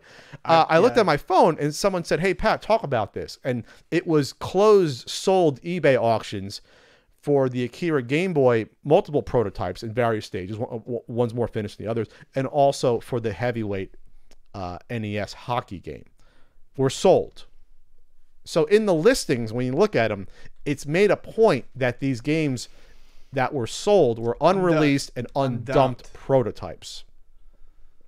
So the set of 4 Akira Game Boy ones went for $2,700, and the Heavyweight Hockey one went for, what was it, $1,500 here. And what happened with Mallrats? Mallrats, I don't know that. I am not supposed to know what happened with Mallrats, but from my sources, that was sold in the past. Yeah. To someone. So here's where we're at. This is the worst. We talk about the best case scenarios when it comes to game preservation, with UCW getting dumped, the people that find it dump it, or someone like Steve Lynn helping, and the Video Game Preservation Foundation helping save SimCity, literally saving it and putting down money just to get the ROM dumped a few years ago at Portland, a year and a half ago. Year and a half ago. That's the good side of people coming together and doing the right things for these games that could potentially be lost forever. This is the worst potentially case scenario counterpart to that happening, when games that are not preserved in any way that we know of getting sold still undumped and to a third party as undumped, so you know that increases the value of them. Yes. So I am not totally surprised by this news, because you could have Mr. Patterson obviously could have dumped these any time in the past few years and took it upon himself to decide not to do that. And you can't say you don't know what's going on, or I don't know what's best for these games, when preserving them is obviously the best for the games. And like when the UCW thing happened, saved and dumped in like a week. Yeah, it was sent to it was sent along to good old Frank Cifaldi to get it dumped. I'm not saying Frank should. He's not the person that has to dump all of these. There's other ways you can do it. For NES games, you can buy a device for under, I think it's under $40. I believe you can do it with I believe you can do it with the analog. You can do it with analog. I guess if you can probably do it if you hacked a Retron 5, because that pulls the ROM out as well. There's ways you can do this, or you can easily find methods of doing this, or there's probably several individuals who would not only dump the ROM, but if you ask them to keep it private, They would just have it saved somewhere, Right. just in case something really awful happened with the prototype got thrown out or stopped working. Because some of these games can stop working if they're EEPROMs as well. So what we have here now is a situation where we have a third party that's bought 2 games, right? And I don't know who bought the Mallrats one. So there could be a chance, I'm not saying it's going to happen, there could be a chance that these games are still undumped and will be unpreserved or will never see the light of day. Yeah. That's shameful. And there's no other ways you could put it. It's shameful. And this is coming from a guy who calls himself a game historian and a game preservationist. This sounds like a game opportunist. He runs videogamepreservation.com. Yet doesn't and did this. Yet doesn't dump. Not only doesn't dump it, doesn't seek out those that could have easily done it. Yeah. Don't try to turn this into, oh, it was too hard, I didn't know what to do. No, this is a case of just maximizing the value on games that reportedly were donated. Yeah. Reportedly. I can't say for sure that's the case, but I've seen that these may have been donated. So if someone entrusted Mr. Patterson with these games to preserve them, and then years later they're still not, and then they're just sold for money, that's I don't know. I wouldn't. That's low. I mean, I can't sugarcoat it. That's a scummy just move. If that's what happened, even if it's not, it's still scummy. But I'm just saying that's even lower. So Mr. Patterson on his website, videogamepreservation.com, basically said that he's moving on to other business ventures. This came right after these sales were noticed too. It was like it was like bam bam. So he knew he had to put out some spin on this. He knew that there was going to be some blowback on this. When I switched over to videogamepreservation.com URL in 2017, it was supposed to signify my next logical step in my lifelong love for this stuff and efforts to preserve and study it all. This project was 90% self-funded and aimed to become a long-term development, but that same year, 2 things happened, and at this point, those 2 things have essentially put this project at a crossroads. The first and overwhelming main development came in the form of a new and unexpected business opportunity. One of those true fell-in-your-lap kind of things that you can't plan for nor turn away. While the Video Game Preservation Project is a labor of love, the new business opportunity, which has little to do with video gaming, was a labor of highly profitable work. As a father of 2 and husband, I'd be foolish not to focus as much time and energy as possible in developing that opportunity. So I did so, quietly putting this project on sleep mode with full plans to return to it. Okay. This is fine. That's all fine. That could all be true and fine. That's not an excuse for selling undumped prototypes that you're supposedly preserving. I can't even be angry. It's just gross. It's sickening. It shows people for who they are. And I'm glad that if this individual is getting out of this, that's probably the best thing for all of us in the retro gaming community. And I should say, not only speaking for myself when I'm saying this, I'm probably just one of the few, including that, will publicly say this. This is for the best if this individual stays, ghost phone, stays away from this. Do you agree, Ian? I'm just waiting for your phone to stop talking. Okay, it stopped talking. Yes, I agree. Because probably just best. Call a spade a spade. This was an opportunity to maximize the value on something. Yeah. Because here's the thing, Ian. If these ROMs were dumped, even privately, or we knew people that had them, you still could have made a good amount of money on these games. Yeah. Maybe not the maximum amount, but you want to say 70%. And unreleased prototypes still go for a decent amount. There are collectors that still want them. Yeah. But like you said, advertising it undumped specifically to get that few extra $100 out of it. Yeah. That's the price of your integrity. Those few $100 to really pander, from those sales. To really pander. The extra, you want to say extra $1,000? That's what your integrity is worth. That's the price we just put on it. Yeah. Because you still would have made money selling these prototypes. Yeah. It's not like they would have been unsellable. That's just the maximum amount. And if you want me to be perfectly honest, if you went to someone like like a video game history foundation, maybe you could have worked something out where they would have paid you a little bit of money just to make sure the ROM was dumped. I would have put in money towards that. Yeah. An unreleased NES game that even if there's a 1% chance I know gets sold privately will never see the light of day. I'm in for at least a few $100s. Why not? Just to make sure it gets dumped. It's for the better of all of us. That it is. So I'm hoping, I guess at this point, I am imploring whoever bought these games and the Mallrats one as well, that we don't know specifically. I think it's been sold. We don't know where. I implore you to please, if you're not going to make it public, to please at least archive the ROM and make it available if someone wants to at least study it or write about it and get the information out there. I'm not saying you have to publicly put the ROM out for everyone to download that. That's not what we're saying. At least have it saved and archived and safe. And because that's what preservation in the day is supposed to be. Yeah. Not reselling shit on eBay. Yeah. Calling reselling preservation it's a far stretch. So it's a far cry. I feel like, yes, leave the hobby and don't come back. Do whatever you want to do, and we'll all be better off, quite frankly. Ian, yes, Pat. We are the official Battle Royale podcast. We know that. Mm-hmm. And our friend Prince Harry it might be the only time we talk about the British royalty on the show. Mm-hmm. Prince Harry saying that they should ban Fortnite. Yes, he wants them to ban Fortnite because he doesn't see the value in these addictive video games. The value. He said shouldn't be allowed. Yeah. Fortnite. I want to know when... Came at a YMCA event in London just before the Gaming BAFTA Awards.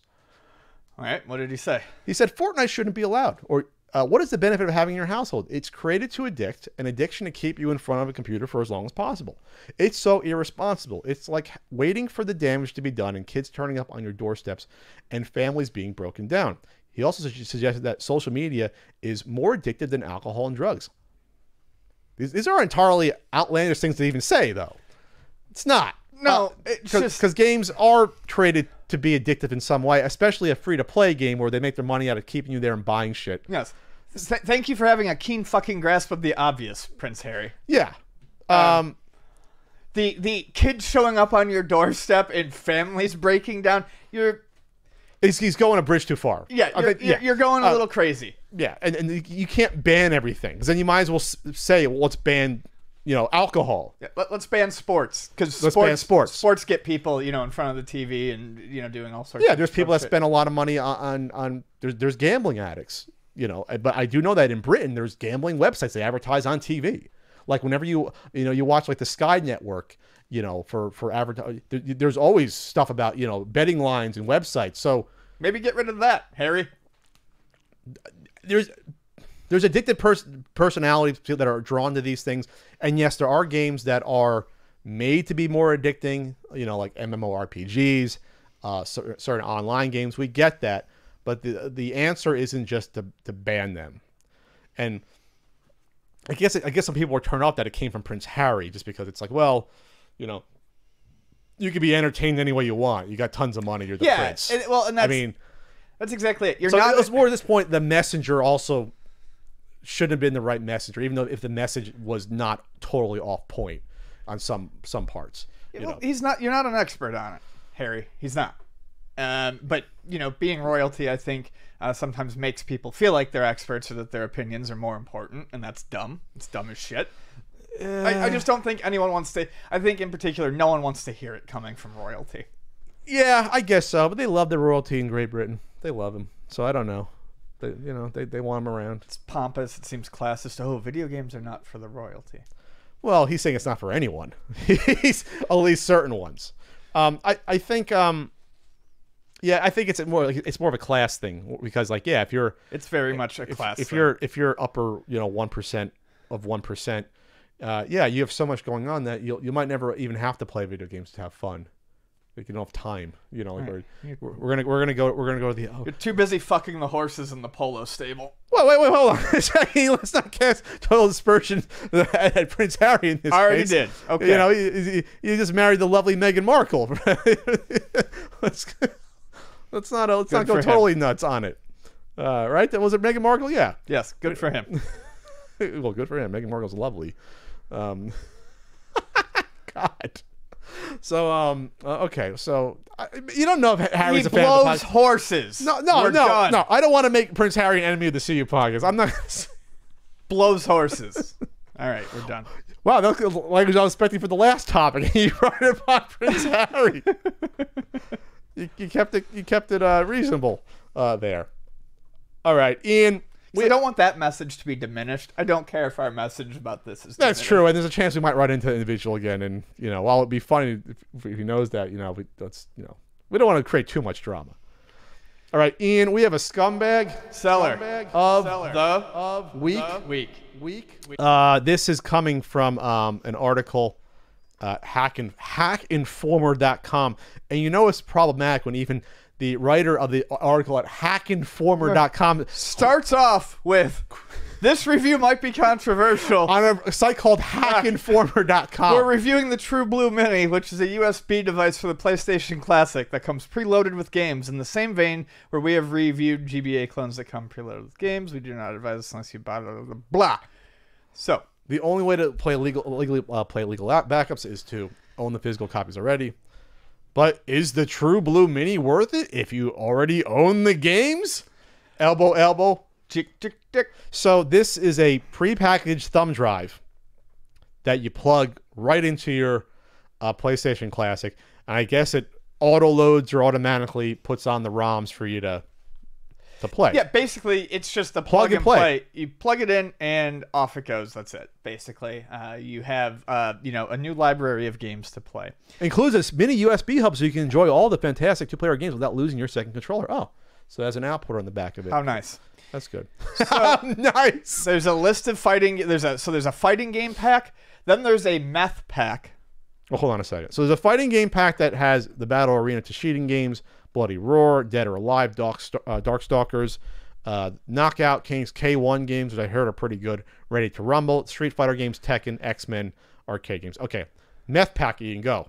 There was also a crack pack that's not listed. I don't know. Okay, so what makes this the meth pack? There's all drug games? No. It's a bunch of just different shit. The other one's crack. It's I don't know. They think it's cool to use. It's the hack scene with the skull and crossbones. I mean, maybe they think that's neat. So yeah, there's a meth pack and a crack pack. So meth pack has got a broader range than the fighting game pack. It's it's got everything from like Army Men to Batman and Robin, Chrono Cross. So meth pack looks like it has what, 70 games roughly, something like that. 1, 2, 3, 4, 5, 6, 7, 8, 9, 10. I think it's got almost 100, over 100. Okay, so there's 3 different packs that they have USB drives for. Yeah, and I think each one is larger. I think like the crack pack might be the meth and the fighting pack together. I don't know. Either way, they're selling you ISOs on a USB drive. That's what they're doing. The pros of this review at hackinformer.com said, well, there aren't many pros to discuss here. Yeah. Okay, it comes with the hub.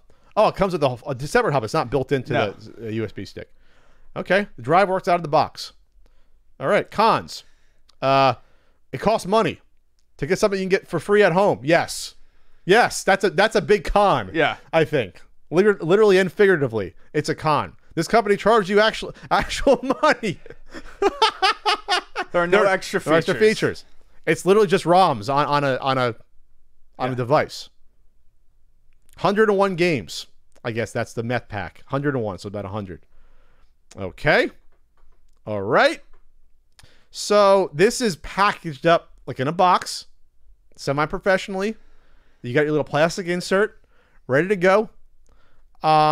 It's $30 for something that you could buy your own thumb drive for $3. $30 for the fight ISOs. pack. That's $2 in ISO. That you can probably find a torrent of all Or, these. I'm sorry, that's 50 cents in ISO. This is what it says. It says, we only use high quality components and ensure 100% plug and play compatibility with your console for any region, anytime. Beware of low quality / faulty clones. Okay. So True Blue was a company, and I guess there's more behind this than I know about, but they were a company that came in big during the PlayStation 3 era by making dongles for the PS3 that would hack the system. Oh, okay. We talked about that a little bit. Ages ago. I don't think Sony went after them. one of them. I think. So this is the same company, but now they're just throwing ROMs on a flash drive. Anyways, it's lame. It's dumb. It's sort of that. Yeah, if something was sort of gray before, some of the products that they were featuring, this is not gray. Yeah, they went from gray to dark midnight black. Yeah, exactly. Black market. This is not good for that. And I didn't see what the third pack was, the crack pack. So the 58 games on the fight pack, and then the meth one has where was the crack one at? It's not on this page. They just mention it. Okay. All right. This is just dirty stuff. Again, it goes back to, you can dirty pool. You can go around and find there's still websites out there you can download ISOs yourself too. Yeah. Maybe you don't want to deal with it, but this is just weak sauce.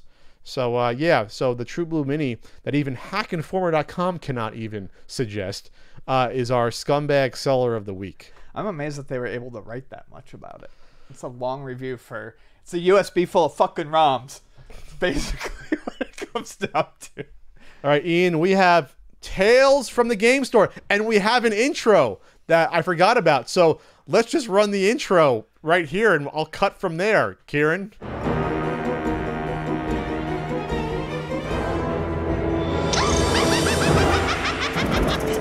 Tales from the Game Store.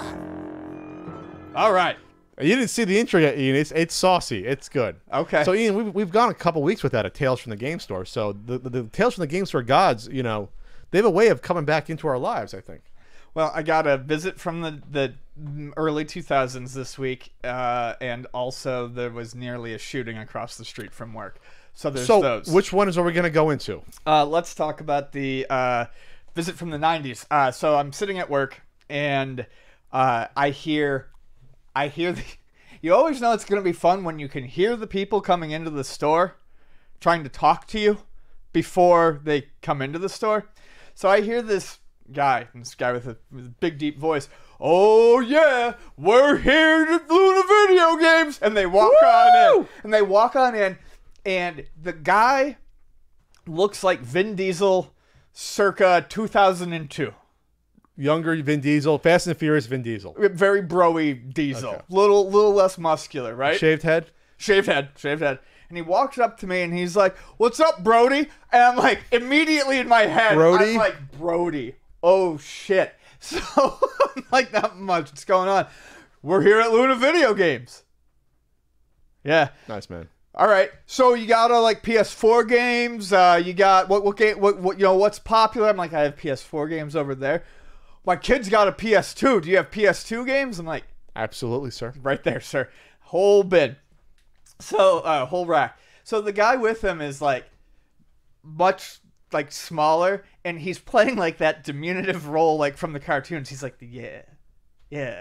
PlayStation 2. Yeah. Everything the guy says, he's like, yeah. So then it's like a sidekick. Yeah, character. like a sidekick. So he's looking at him. And he's like, "Oh man, what would I want? What would my kids want to play? What would I want to play?" And the little guy goes, "How about some Tiger Woods? I mean, you like that." He's like, "Oh, my ninja! I love Tiger Woods." Oh, my ninja. So we've got Brody, and we've got Ninja. So is he swapping that for another N word? Maybe no. It was just ninja. A ninja. Okay. It was big. It was big in juggalos like to use ninja. Oh, my ninja. Oh, my ninja. I've never heard that before. Okay, well, now you have. It's like 20-year-old bro terminology. This is late 90s, early 2000s. I don't know. How do you know this? I don't know what book because I went out and did stuff. I don't know. I don't know what book he's getting his style or his linguistics from. But he's got to be like 40 or 45 is the other thing. Like he's not young. He looks like Vin Diesel did when he was younger. But he was probably 45. Sure. So he picks up a Sonic the Hedgehog and he's like, "This looks like it'll be good." Yeah, it'd be good. Be good, man. Yeah. Sonic's good, man. And basically, the dude's like, "Yeah." And he's looking around and he's like, oh, ninja, my ninja. And I'm like, so now he's used it twice. At you. You're the ninja in this scenario. And this time I am. You're the ninja. This time I'm the ninja. I'm like, what's up? He's like, gotta tell me you got that Mario Kart.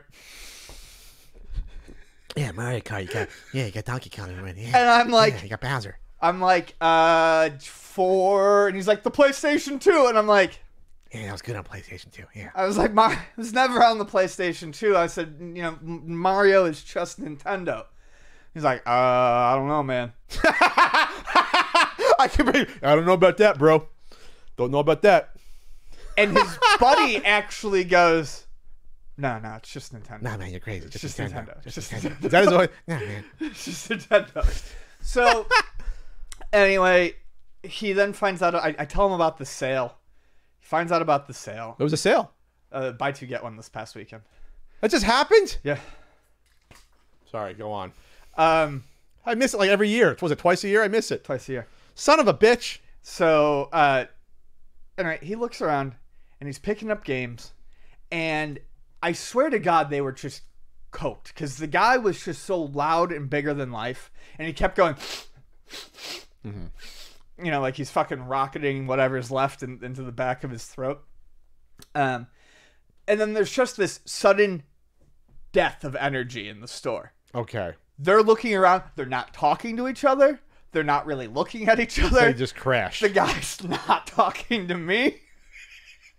And he's got this pile of games on the counter. And he's like, well, I gotta, basically setting him up. He's like, well, I'm going to come back for the sale, but I got to get something for my kid. And I think I'm going to get something for myself. So he's got these games. And he just walks up. And he goes, yeah, I'm just going to wait. Okay. And picks up like 6 games and puts them back on the counter. And he walks out the door with his friend, and they're silent, and he looks at me and he goes, Laters. So he walks away, and I'm like, that just happened? where the fuck did they get warped in from? It was like Bill and Ted. Dude runs back in. Oh. Comes up to the counter, looks like he forgets what he's going to say, and goes, yeah, I'll be back for the sale. And then again goes, Laters, and walks out the front second door. time. Yep. So leaving the games he picked off the shelf on the counter. No, he put them away, left. Then came back in, looked like he forgot what he was going to say or whatever, because he was just like, yeah, I'll be back for the sale, and walks away again. Did he come back for the sale? No, he did not. Honestly, I don't know. I was at a different location, so he may have. 2 locations. Chula Vista, Oklahoma. Okay, so that's interesting. So he had a '90s, late '90s, early 2000s warp zone happen. I felt like I was about to be Fast and Furious. Okay. Steal those DVD players. Yeah, So is there a secondary tale from the game store? I don't need to worry about that. No, someone got tackled across the street with a gun. Oh, that same day. That same day. Maybe it was him. Like 45 minutes later. I think it was him. There's a chance it was him. 45 minutes later, I hear a bunch of yelling outside, and I go out there and I see a bunch of fat, doughy white men standing outside the bar. And then this is like the afternoon. The bar's open. Afternoon. This is Saturday afternoon, Thursday. This is like Thursday afternoon at Drinking. 2 p.m. All right, here's to you. Or 3, somewhere in there. And they're yelling at another dude. It's a very doughy bar. Very doughy. Yeah, Okay. Another guy in a hoodie, another doughy white man, and they're arguing, and the one guy out of nowhere goes, "You got a gun? He's got a gun!" Oh wow! And I don't see any gun. I see the one guy has his hand in his pocket, but there's no gun. And the guy's like, "Is that a gun in your?" He's like, "Pull your hand out." And the guy's like, "No." And this is like the guy this is not the group of guys. This is the guy who's standing. And there's this drunk asshole, and I know he's a drunk asshole because he's always fucking there. He's always fucking there. He's behind the guy, right? Who's like supposed to have the gun. And he like looks across the street, and he flashes me a smile, and he's like down like this behind him. So you're outside the store looking at this happen. Oh yeah. I'm watching it happen. And the guy across the street turns and sees you. So the guy with the gun supposedly is talking to these Other people. other Patrons. guys. Okay. And then one of the bar patrons is like behind the guy with the gun, and he's in like a tackle position. He's in a football stance. Yeah, he's in a football stance, and he flashes me this like weird grin. Yeah. And they're talking, and then just the dude just boom tackles him down. The guy flashed you the smile, tackled him. Yeah. Was it a good tackle? It was. It worked. It was an acceptable tackle. So then they were on top of him, and then they got off the guy. And if the guy had a gun, I don't think you just get off of him and let him walk away. So he didn't have a gun. He didn't have a gun. At least I don't think he did.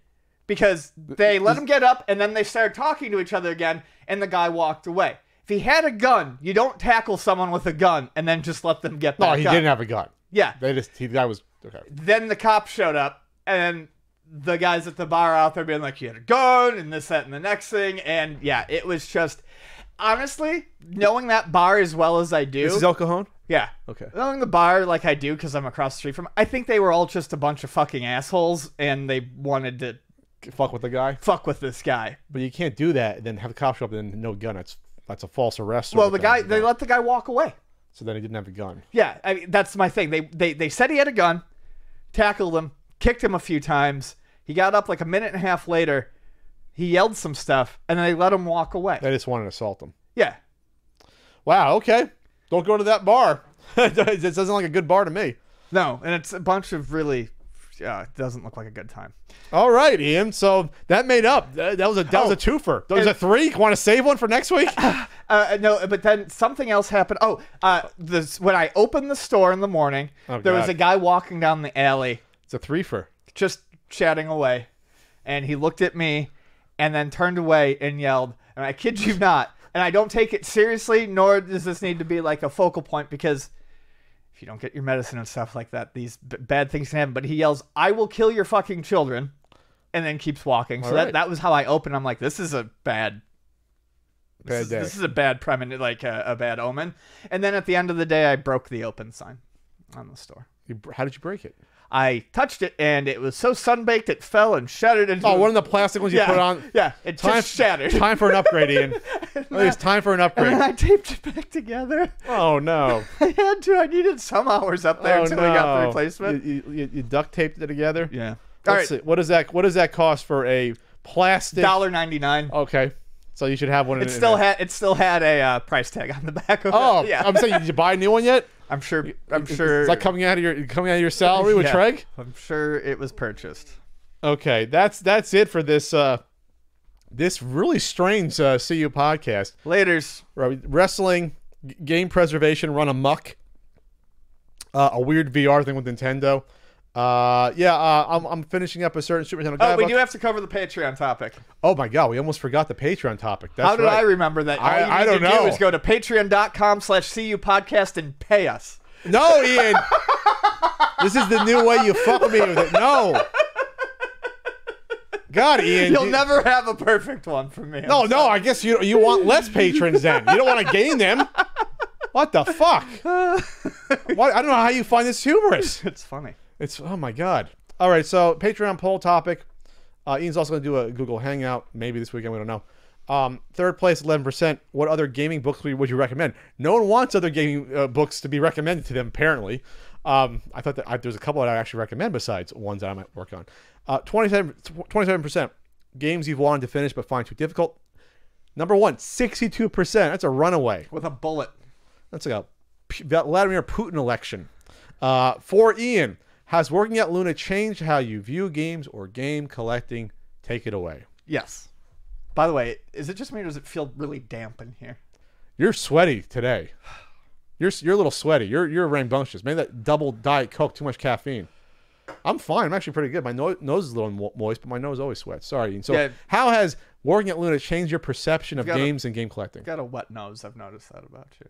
My grandfather. Great-grandfather. Anyway, all right. So anyways, the first thing it really changed for me was realizing that I didn't need to hold on to all this shit. As a game collector yourself. Yeah, as a collector myself. just being in the store, and obviously this doesn't go for all rarity things or even things entirely that I collect, like PC Engine, which rarely comes into the store. But I worked in the store long enough that in the first few years I realized this stuff is around for the most part. It's accessible. 98% of this stuff is accessible. Yes. It's always going to be here. If I sell this and I am upset about it, if I wait long enough, it's going to come back around. I'm going to have another opportunity. And maybe at a close price point to what you sold it for. Yeah. If not too far out of bounds. So you're not losing money. Exactly. There are obviously instances of games that have jumped up in price over time. Lots of instances in that. But there are plenty that stay basically the same. So I don't know, by watching how the store operated, I realized that owning stuff can be fluid. It doesn't need to be permanent. Okay. Now, did your interactions with certain patrons also sour you on game collecting? Yes. Certain interactions did, especially early on when the whole notion of collecting games and not playing them was still alien and radical to people. Like 2006? Yeah. Ish? The game collecting got bigger? Yeah, the people who would come in initially and just collect to collect. I can think of kind of you. But there was one person in general who, just when I met them, they put it to me in such a way that seemed so unappealing and so actually uninterested in the history of what they were doing. It seemed like they wanted to collect it just to... One of those looks good on a shelf sort of thing? Yeah, I've heard that. Our mutual person we know that. It soured me to the idea of collecting, and it was those types of people who were just buying them to buy them that made me go and look at my NES collection and go, I did this wrong, and just get rid of all of it. At the same token, though, some of those guys, obviously they bought stuff from your store. They help the stores be successful. Yes, it is. Because there's some esoteric bullshit that only collectors want. We are talking about its effect on me, not the store. Sure. Yes, business is good for the store. I'm talking about me. It made me go home and look at it and realize I don't want all this shit on my shelf if I'm not using it. So I did. That was kind of the start of me getting rid of my NES collection. It was so big and so overgrown, and I wasn't going for a complete, but getting rid of, picking and choosing what I wanted to keep just seemed daunting. And I was like, you know what? At that point in time, the N8 EverDrive had the N8 had reached perfection. Yeah, it had been reiterated a few times. I got one, and I let that replace my library. I'm more into just playing games now than I am into collecting them. Mahjong aside? Mahjong aside. Yes, Mahjong aside.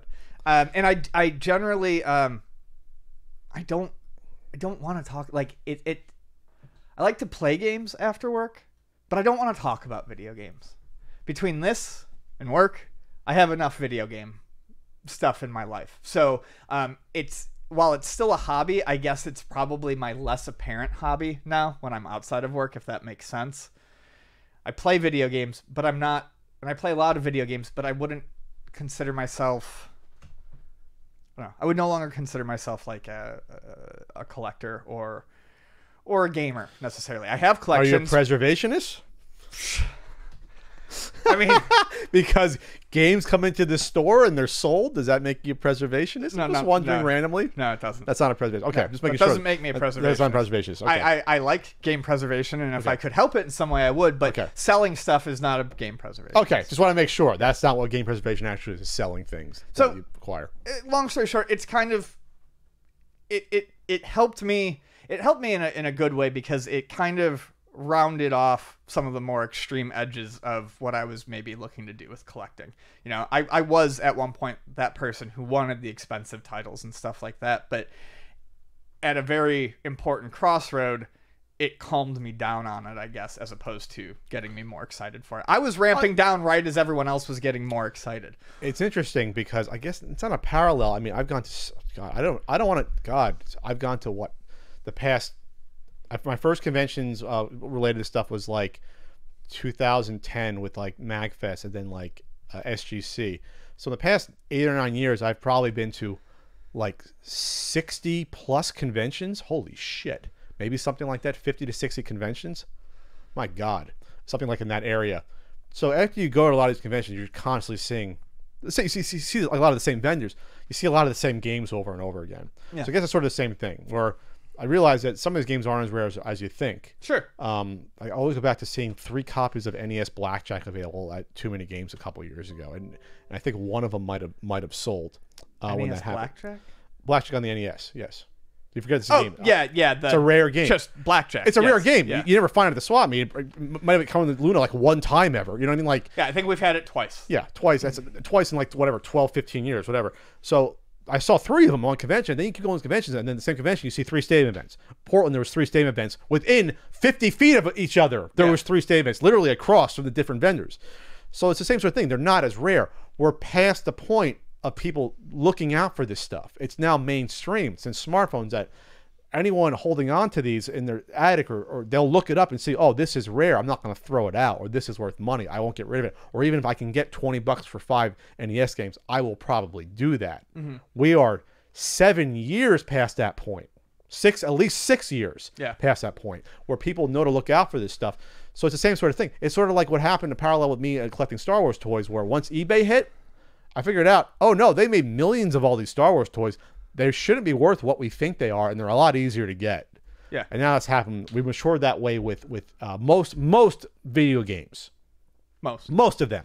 I say at this point, there's not really any sort of console out there that people are looking out for and realizing, oh, we still have to find these, or have to. There's a collector for every system. Jaguar, Neo Geo Pocket Color. There's a collector for every system at this point. So we're past that point of having to hoard all this stuff to make sure that it's in people's hands. There's no need to quote unquote preserve it to that extent anymore. We're past it. So that's how it happened. Well, even if I help turn you off to game collecting even 1%, then all right.